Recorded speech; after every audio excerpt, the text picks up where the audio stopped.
સુરેન્દ્રનગર જિલ્લાના ખેડૂતોની મુશ્કેલીઓ ઓછી થવાનું નામ નથી લઈ રહી। પાક નુકસાનના વળતરની સહાય માટે જ્યારે પોર્ટલ ખુલ્યું છે ત્યારે જ મામલતદાર કચેરીઓમાં 7/12ના દાખલા કાઢવાનું સર્વર ઠપ થઈ ગયું છે।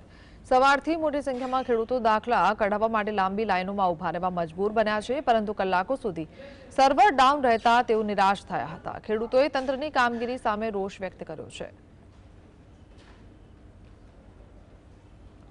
નગરપાલિકાએ દાખલો કઢાવ્યો 7/12નો સવારના 9:30 વાગ્યાના ઊભા છે। અત્યાર સુધી વારો આવ્યો નથી ને હજી 50 મારી મોર આગળ 50 જણા ઊભા છે।